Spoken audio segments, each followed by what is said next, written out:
75 वर्ष के हो गए, अभी तो भयो ना।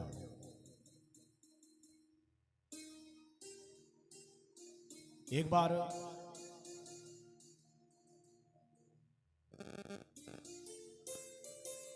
नंद बाबा के जो पुरोहित जी थे,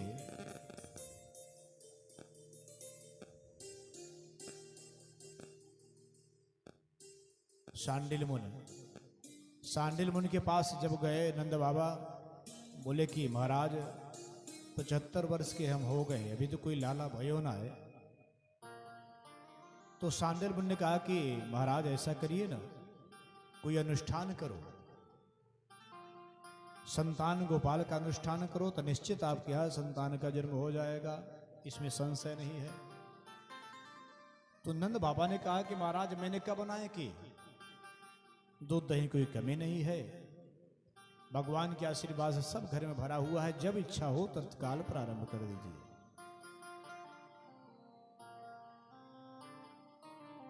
सांडिल मुनि 108 ब्राह्मण को ले आए और बड़े विधि पूर्वक संतान गोपाल का अनुष्ठान प्रारंभ किए।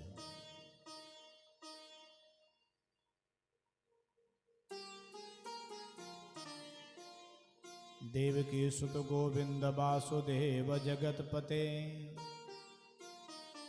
देहि मे तनयम कृष्ण त्वामहं शरणं गतः। इस मंत्र का अनुष्ठान प्रारंभ हो गया और नंद बाबा बड़े भाव से श्रद्धा पूर्वक समस्त ब्राह्मण का सम्मान किए। और दूध दही को कोई कमी तो था नहीं, सेवा में कोई कमी नहीं,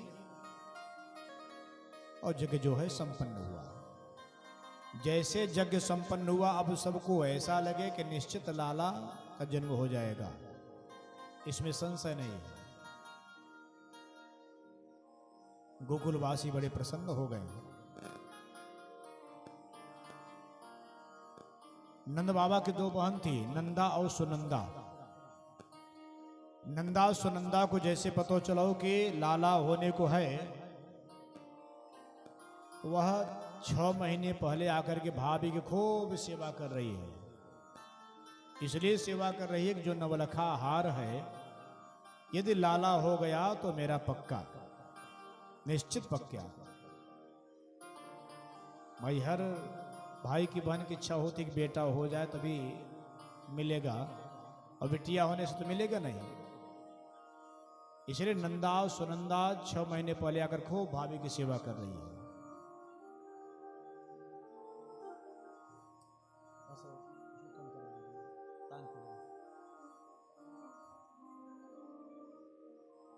समय धीरे धीरे व्यतीत होने लगा।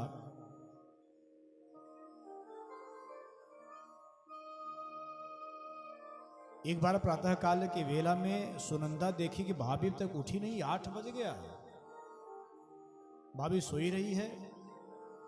सुनंदा जब भाभी के महल में गई तो भाभी बगल में सोई थी, और उसी के बगल में एक नन्हा सा छोटा सा प्यारा सा बालक, छोटा सा झीनी चदरिया को ओढ़ करके सो रहा था।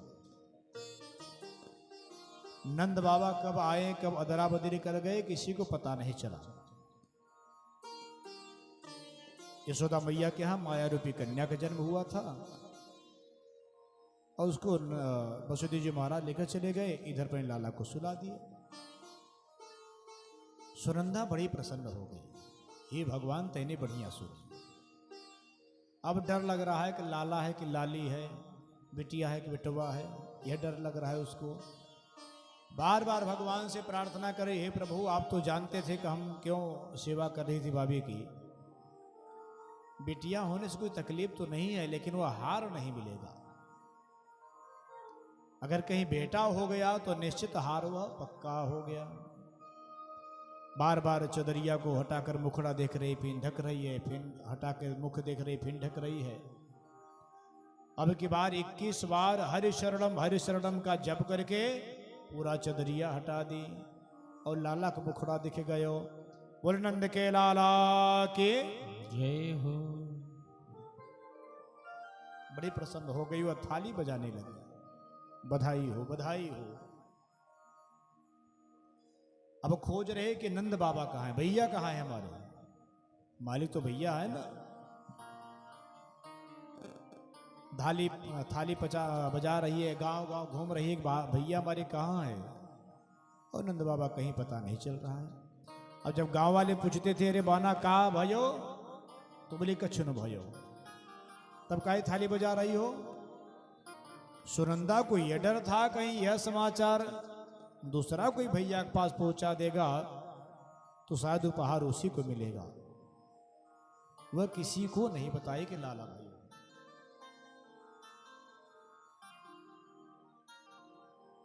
और नंद बाबा कहाँ पे हैं, गौशाला में बैठे हुए हैं, माला सटका रहे हैं। अभी तो भयो ना है, अभी तो भयो ना है, 75 वर्ष के हो गए, भी तो भयो ना है, न जाने कब भयो गो। सुनंदा जब गई गौशाला में तो देखे भैया बैठे हुए हैं। अरे भैया जी बधाई हो। नंद बाबा ने करे बहना का बात को बधाई दे रही है। तो सुनंदा बोले पहले मुंह को दोगे क्या है बताओ। अरे बहना जो तुझे चाहिए वो ले लेना, लेकिन बता तो सही हुआ क्या। और जब तक तू बता नहीं दोगी मेरा धड़कन बढ़ जाएगा और कहीं हार्ट फेल न हो जाए, तो सही सी बताना हुआ क्या, का भयो। तो सुनंदा बोली भैया आपने जो ब्राह्मण को जिमाए, उनका सेवा की अनुष्ठान कराए, उन ब्राह्मण का आशीर्वाद आपके आंगन में एक छोटा सा नन्हा सा प्यारा सा बेटा हुआ है, आप पिता बन गए, बधाई हो। अब इस बात को सुन करके नंद बाबा जो 75 वर्ष के थे वह लगे कूदने, बड़ी प्रसन्न हो गए। भाई जिसके जीवन में चौथापन में बेटा आ जाए वो कितना खुश हो जाएगा, कितना प्रसन्न हो जाएगा। तो नंद बाबा जो है बहुत प्रसन्न हो गए। दौड़े दौड़े गए जमुना जी में 108 डुबकी लगाए। उसके बाद पीताम्बर पहनी, पीली पगडंडी पहनी, पीला पटको डारियो, सिर पे पगड़ी बांधी, आंखों में काजल लगायो, मूछन पे इत्र लगायो, और लाओ दर्पण ब्रजवासियों, लाओ दर्पण, देख मैं कैसा लग रहा हूं। तो ब्रजवासी बोले बाबा आप तो दुल्हो जैसे लग रहे हो। बड़े भाव से श्रृंगार कर रहे हैं। उसके बाद नंद बाबा दौड़े दौड़े गए अपने समझ भैयन के पास और सबको यह समाचार दिए कि भैया बेटा हुआ है। सब भाई लोग प्रसन्न हो गए। फिर सांडिल मुनि के पास गए, गुरुदेव जी आपके आशीर्वाद से बेटा पैदा हुआ है। सांडिल मुनि भी बड़े प्रसन्न हो गए और पुनः 108 ब्राह्मण को लिया करके और स्वस्ति वाचन का पाठ किया। हरि ओम। स्वस्ति न इंद्रो वृधस्रवाः, स्वस्ति न पूषा विश्ववेदाः, स्वस्ति नस्तार्क्ष्यो अरिष्टनेमिः, स्वस्ति नो बृहस्पतिर्दधातु। ब्रह्मा भी आकर के स्वस्ति वाचन का पाठ किया। वाचित्वा स्वस्तयनम जातकर्मात्मजस्य वै, कारयामास विधिवतः पितृदेवार्चनम तथा। बड़े सुंदर से ब्राह्मण लोग संत महात्मा ब्रह्मा जी स्वस्ति वाचन का पाठ किए। बालक का जात कर्म संस्कार हुआ और पितृ लोगों का, देवताओं का पूजन भी कराया गया। राजा परीक्षित ने कहा महाराज अभी आप जो कह रहे हैं पितृदेवार्चनम तथा, कि जब सूतक लग गया तो नंद बाबा ने पूजा कैसे किया। भाई बच्चा पैदा हुआ तो सौर पड़ जाता है, सूतक हो जाता है, तो ऐसी स्थिति में पूजा कैसे हुआ। तो सुखदेव जी ने कहा कि राजन सूतक तब माना जाता है जब बच्चों का जन्म हो जाता है जब तक नाल नहीं काट दिया जाता, नाल काटने के पहले सूतक नहीं लगता। तो नंद बाबा जो पितृदेवार्चनम, पितरों का पूजा, देवताओं का पूजन किए, जब तक नाल नहीं कटा हुआ था उसके पहले किए। नाल कटने के बाद तब सूतक लग जाता है, पूजन नहीं होता। समय देवता आशीर्वाद दे करके और ऋषि महात्मा अपने स्थान पर चले गए। और यह पतो चलो पूरे नगर में कि लाला भयो है। गोप्य समृष्टमणिकोण्डलनेस्ककण्ठ्य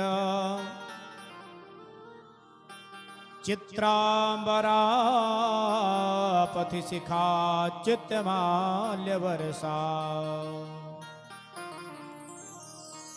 नंदालयं सबलया व्रजतेर्विरेर्जोर व्यालोलकुण्डलपयो धरहार शोभा। जितनी ब्रजी गोपियां थी, सब गोपियां जो है 16-16 श्रृंगार करके नंद बाबा के महल में आ रहे हैं। युवक, बाल, वृद्ध, वनिता, युवक सज रहे हैं, जवान सज रहे हैं, बालक सज रहे हैं, गोपियां, वृद्ध माताएं सब सज रही हैं। बड़े भाव से सज रहे हैं कि लाला हुआ है। ब्रजवासी जो है पीतांबर पहन करके, बड़ा सा पगड़ी बांध करके, घोंटों तक काजल लगा करके और लाठी लेकर सब उपहार लेकर के आ रहे हैं कि लाला हुआ है। जितने ब्रज गोपियां सब नृत्य कर रही हैं, नाच रही हैं। आज ब्रजराज के लाला को जन्म भयो, छायो उर्मोद भयो अति सुखदाई है। नाचे सुर किन्नरी और अप्सरा उर चाह भरी, बाजत मृदंग जाज ढोल भी सवाई है। कि बाल कृष्ण लाल को दर्शन को पाय गाय, गीत सुभदाई दिव्य अमित लुटाई है। देखो सखी आली नैन कीजिए निहाली, सखी नंद जो के द्वार आज बजत बधाई है। नंद बाबा को बहुत अच्छा लग रहा है। इतनी भीड़ हमारे द्वार पे आकर के नाच रही है, गा रही है। जब यह समाचार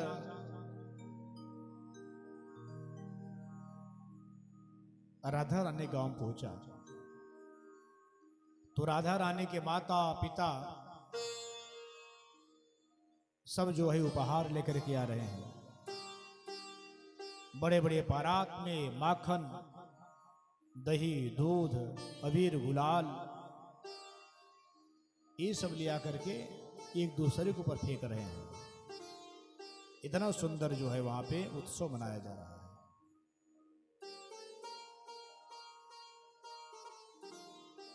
ब्रजवासियों ने खूब धूमधाम से भगवान का जन्मोत्सव मनाया और नंद बाबा कितने प्रसन्न हैं, जिसकी कोई सीमा नहीं है। कितने प्रसन्न है, बहुत प्रसन्न है।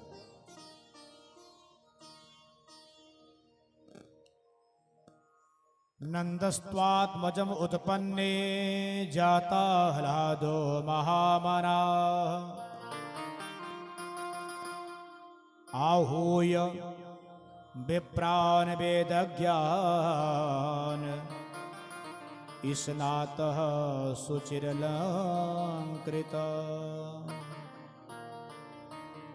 नंद बाबा के घर आत्मज हुए हैं, इसलिए नंद बाबा बड़े प्रसन्न हैं,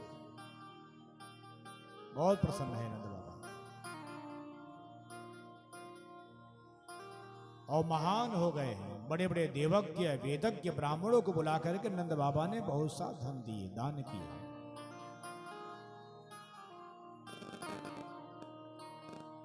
राजा परीक्षित ने कहा, गुरुदेव जी सबसे पहले ब्राह्मणों की ही पूजा क्यों होती है, क्षत्रिय पूजा क्यों नहीं हुआ, वैश्य की पूजा क्यों नहीं हुआ, शूद्र की पूजा क्यों नहीं हुआ, केवल ब्राह्मण को ही दान किए? कहे हाँ राजा, कई कारण कोई होगा। कहीं अगर सोचोगे तो बहुत कारण है, और नहीं सोचोगे तो कोई कारण नहीं है। देखो, सब ब्राह्मण को नहीं बुलाए थे, जो अधिकारी है उसी का पूजा होता है ना। तो किसका पूजा हुआ, किसको बुलाए? आहोय विप्रा, कौन ब्राह्मण को? वेदज्ञान, जो वेद पाठी ब्राह्मण है। सब ब्राह्मण को नहीं बुलाए। और वेद पाठी ब्राह्मण क्या करते हैं बेचारे? कभी आप वाराणसी में जाइए, आश्रम में देखिए, प्रयागराज में देखिए, जहां जहां वेद पाठी ब्राह्मण हैं, बच्चे हैं छोटे छोटे, जो अपने सारे सुखों को भूल करके आश्रम में चले जाते हैं, खेलने का त्याग करते हैं, कूदने का त्याग करते हैं, खान पान का भी त्याग करते हैं, जितना सुख सुविधा है उसका त्याग करके तब बेचारे जाते हैं आश्रम में। और जानते हैं आश्रम में क्या स्थिति है? शायद कोई कोई ऐसा आश्रम है जहां बच्चों का पेट ही नहीं भरता हो। और वह छोटे छोटे बालक, कोई 5 वर्ष का है, कोई 8 वर्ष का है, कोई 10 वर्ष का है, चाहे ठंड का समय हो, चाहे गर्मी का समय हो, चाहे बारिश का समय हो, वह छोटे छोटे बच्चों को 4 बजे उठा दिया जाता है। और नहीं उठेंगे तो गुरुजी मारते हैं, डंडा से मारते हैं। अब 4 बजे वह बच्चा उठता है, नहाता है, अपना संध्या वंदन करता है, गायत्री का जाप करता है, भगवान सूर्य नारायण को जल देता है, वेद का पाठ करता है। संध्या वंदन के बाद वह लपट जाता है कि अब आज आश्रम में बनेगा क्या। कोई कोई आश्रम में छोटे छोटे बच्चे से अपने हाथ से बनाते हैं, शायद महाराज जी पढ़े होंगे आश्रम में, तो निश्चित जानते हैं कि आश्रम की स्थिति क्या है। मान लो जिस आश्रम में 100 बच्चे हैं, तो 2-4 बच्चों का ड्यूटी लग जाता है कि चलो सब्जी काटो, सब्जी बनाओ, दाल बनाओ, चावल बनाओ, रोटी यानी आटा को गूंथो, फिर रोटी बनाओ, फिर सेको। अगर 100 बच्चे हैं तो 2-4 मास्टर भी रहेंगे, अध्यापक भी रहेंगे। अगर एक बच्चा 4 रोटी खाया तो कितना रोटी बना? अब बेचारों का बनाते बनाते 12-1 बज जाता है, तब प्रसाद बन गया। अच्छा, उतना ही नहीं कि तुरंत बन गया और खा के लम्बा हो गए। ठाकुर जी को भोग लगता है, भोजन सामने आ जाता है, वेद का पाठ होता है, इतना पाठ है, पाठ करने के बाद ही आप प्रसाद पाओगे। 12 बज गया, 1 बज गया, बेचारा रोटी खाया, दाल खाया, किसी को शायद अंत में मिला कि नहीं मिला, ये तो भगवान ही जाने। फिर विद्यालय का पाठ भी करना है, विषय पढ़ना है, फिर शाम को फिर वही व्यवस्था हो जाता है, भोजन बनाओ चलो। कहीं कहीं आश्रम में भोजन बनाने वाले लगे रहते हैं, कहीं कहीं बच्चे ही बनाकर पाते हैं। इसलिए गुरुदेव जी के सानिध्य में वह बच्चा पकता है, तपता है, तपेगा तभी वह चमकेगा। शाम को भी वही व्यवस्था बनाते बनाते 11 बज जाता है, रात खाते खाते 12 बज जाता है, रात फिर सोते हैं 2 घंटा 3 घंटा सोने को मिलता है। तो ऐसे वेद पाठी ब्राह्मणों का सम्मान होता है। जहां जहां जाएंगे दुनिया झुकती है कि जो उठ प्रात नहात नहीं, कौन से ब्राह्मण सम्माननीय है, कौन से ब्राह्मण को आप प्रणाम कर सकते हो? कि जो उठ प्रात नहात नहीं, दिन सात चले यही विधि जाको, अच्छ की मालन भाल विभूति, जो देत नयर्घ सदा सविता को। सांध्य विधि करते नहीं जो दिन, तीन न ध्यान धरे जो उमा को, निज काजते गणेश ब्राह्मण शूद्र प्रथा को। यानी जो ब्राह्मण हो करके, भगवान की बहुत बड़ी कृपा है कि चारों वर्णों में वो ब्राह्मण, बहुत बड़ी कृपा है कि हम ब्राह्मण हो गए। और उससे और बड़ी कृपा हो गई कि हम ब्राह्मण के यहाँ जन्म लिए। और कैसे ब्राह्मण के यहाँ? जहाँ पे सत्य सनातन धर्म का प्रचार प्रसार करने वाला कोई हो। ऐसी घर में जन्म लेना ये बहुत बड़ी कठिन है। देखो, अपने मन से नहीं कह रहे हैं, जो लिखा हुआ है वही कह रहे हैं कि जो उठ प्रात नहात नहीं। ब्राह्मण कुल में जन्म लेकर के जो प्रातः काल स्नान नहीं करता, और भगवान सूर्य नारायण को जो जल नहीं देता, और भगवान मां भगवती गायत्री का जो जप नहीं करते हैं, गायत्री माला, जिसके माथे में टीका न हो, अच्छ की माल न भाल विभूति, जो देत नयर्घ सदा सविता को। निश्चित माला पहनना चाहिए, चाहे तुलसी माला हो, रुद्राक्ष माला हो, मोती का माला हो, स्फटिक का माला हो, जो आपकी व्यवस्था है, एक माला जरूर गले में पहनना चाहिए। ये शोभा है। अच्छ की माल न भाल विभूति, ललाट हमारा सुना सुना लगता है, अगर उसमें टीका लगा लो ना कितना सुंदर हो जाता है। माताओं का सौंदर्य क्या है? सिंदूर। उस सिंदूर से वह सुशोभित हो जाती है। उसी प्रकार पुरुष का भी माथा जो है टीका से युक्त होना चाहिए। और राजा परीक्षित ने कहा, मालूम महाराज, जिसके अंदर यह व्यवस्था नहीं है तो कहें, जिसके पास यह व्यवस्था नहीं हो, जबरदस्ती कहते हैं कि हमको प्रणाम करो। जबरदस्ती सम्मान ढूंढते हैं कि दुनिया हमको प्रणाम करे, दुनिया हमको सम्मान दे। तो भाई, जिस वृक्ष के नीचे छाया रहेगा वहीं सब बैठेंगे, और जिस वृक्ष के नीचे छाया नहीं वहां कोई नहीं बैठेगा। हमको गुरुदेव जी उस लायक समझे तो बुलाए, अगर न समझे होते तो महाराज जी प्रयाग से चल करके आए हैं, गुरुदेव ने समझा भी तो बुलाए, तो न दूर से आए। यदि क्या आवश्यकता थी? तो जिसका जहां व्यवस्था है वहां पे वो हो जाएगा, वह पूजनीय होगा। इसलिए समस्त ब्राह्मण से विनम्र निवेदन है कि ये सब कार्य से वंचित मत रहिए।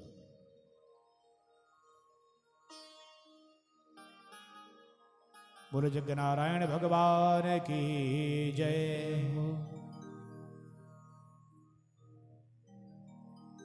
आहूय विप्रान वेद ज्ञान, ऐसे जो है वेद पाठी ब्राह्मण को बुलाएगा। और दूसरी बात, विप्रधेन सुर संतहित, लीन मनुज अवतार, निज इच्छा निर्मित तनो, माया गुण गोपाल। ब्राह्मण का सम्मान देवता भी करते हैं, इसलिए इनके द्वारा भी उनका पहचान है। आप लोगों को खूब पता होगा, खूब सुने होंगे, जब मुगलों का शासन आया, विदेशियों का शासन आया, सब पूजा पाठ बंद हो गया था। पूजा पाठ में दम रोक लग गया था, कोई पूजा पाठ नहीं करेगा, बंद कर दो सब। सनातन धर्म को ही सब शांत करने में लगे हुए हैं। लेकिन ब्राह्मण ने क्या किया?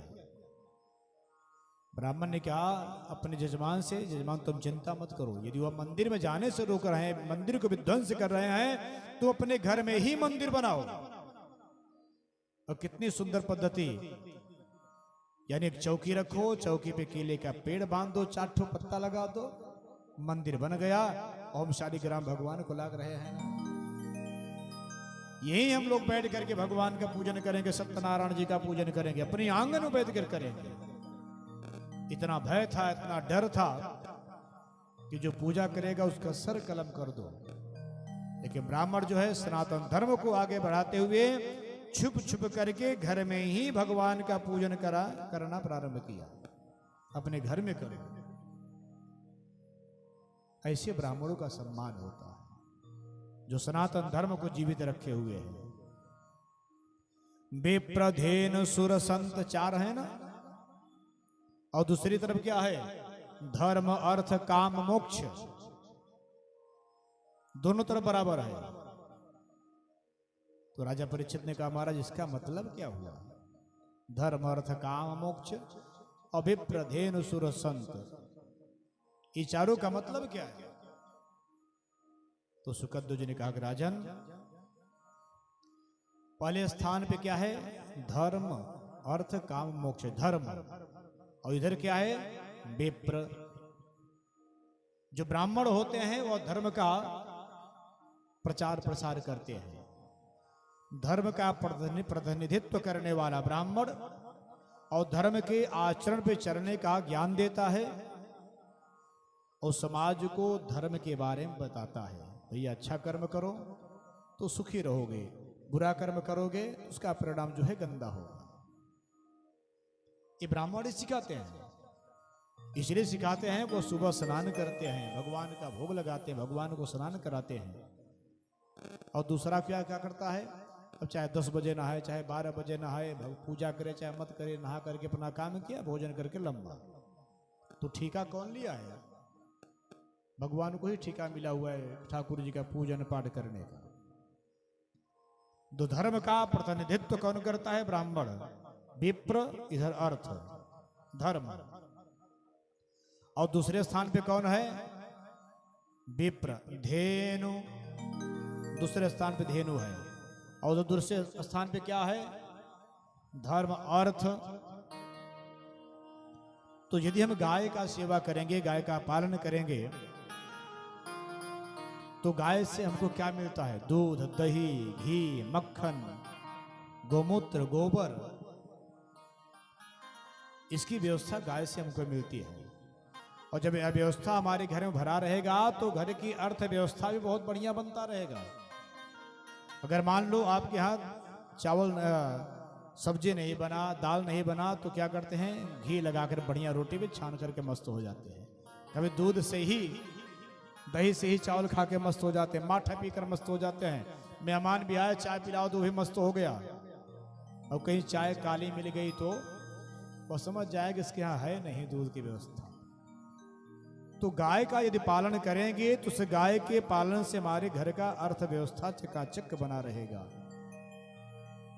विप्रधेनु धर्म अर्थ, और तीसरे स्थान पे क्या है? विप्रधेनु सुर, तीसरे स्थान पे देवता। और उधर तीसरे स्थान पे क्या है? धर्म अर्थ काम। तो जब देवताओं की हम पूजन करेंगे, देवताओं का भजन करेंगे, कीर्तन करेंगे, तो देवता प्रसन्न होकर के हमारी कामनाओं को पूर्ण करेंगे, हमारी इच्छाएं को पूर्ण करेंगे। और चौथे स्थान पे कौन है? विप्रधेनु सुर संत, संत महात्मा चौथे स्थान पे है। और उधर धर्म अर्थ काम मोक्ष। यदि हम संत के शरण में रहेंगे, उनके बताए हुए रास्ते पे चलेंगे, तो हमारा मोक्ष हो जाएगा, हमारा कल्याण हो जाएगा। पहले दिन कथा के माध्यम से जो महात्मा चला था, गोकर्ण महाराज जी ने इतना सुंदर उपदेश दिया अपने पिता का, उस उपदेश से पिता का कल्याण हुआ। फिर उनके उपदेश से उनके प्रेत जैसे भाइयों का कल्याण हुआ, और उनके ही उपदेश से उनके पूरे गांव का कल्याण हुआ। ये होते हैं संत। जब संत आते हैं तो बाहर आ जाता है। लेकिन कुछ ऐसे आतंकवादी हैं, डाकू हैं, जो संत के भेष में छुपे हुए हैं, स्वयं बदनाम तो हो ही रहे हैं और दूसरे अच्छे संत को भी बदनाम करते जा रहे हैं। बोले जगनारायण भगवान के जय हो। सुखध्वज महाराज ने कहा कि हे राजन, इसलिए नंद बाबा ने ब्राह्मणों की पूजन की और दान किया। नंदस्त्वात्मजम उत्पन्ने जाता ह्लादो महामना आहूय विप्रान वेदज्ञान स्नातः शुचिरलंकृतः। बड़े भाव से उनका सम्मान किए और खूब दान किए।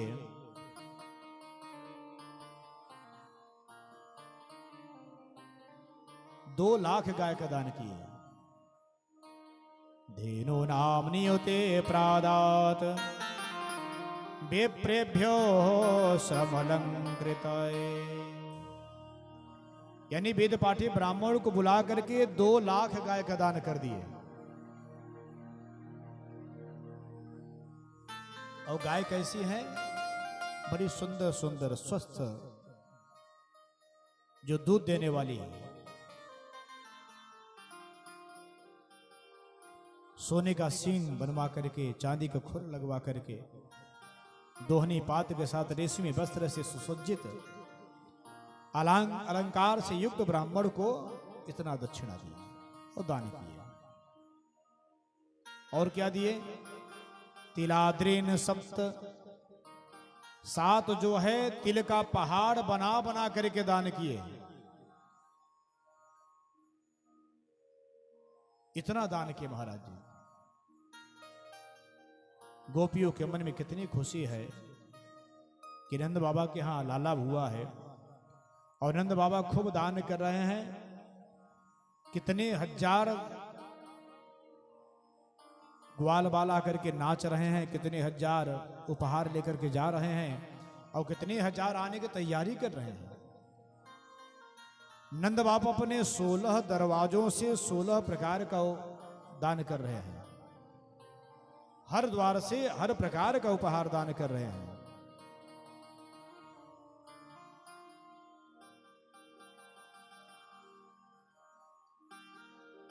एक ब्रजवासी जो है सोने की अंगूठी पाया और सोने की अंगूठी लेकर के बड़ा प्रसन्न था कि आज हमको सोने की अंगूठी मिली हुई है। वो लेकर जा रहा है, बार बार देख रहा है। तो रास्ते में दूसरे ब्रजवासी ने कहा, भैया क्या मिला? तो बोला, देखो ना सोने की अंगूठी मिली है। तो दूसरा ब्रजवासी बोला, अरे पगले, मुझे तो हीरे की अंगूठी मिला है। हीरा? हाँ। कहिए कहाँ मिल रहा था? कहे नंबर 6 वाले दरवाजे से। वो अंगूठी को निकाल के फेंक दिया सोने का और फिर भागा भागा गया, नंबर 6 के दरवाजे से हीरे की अंगूठी प्राप्त किया। एक ब्रजवासी चांदी का थाली, लोटा, गिलास, कटोरी, चम्मचे पाया हुआ था, बड़ा प्रसन्न था। दूसरा ब्रजवासी बोला, क्या मिला? कहें देख सब सोने चांदी का पात्र है। कहें पगले, हमको तो सब सोने के मिला हुआ है। कहे कहाँ मिल रहा था? कहें नंबर 9 वाले दरवाजे से। वह फेंक दिया। ऐसा सुंदर सुंदर उपहार जो है हर दरवाजों से मिल रहा था।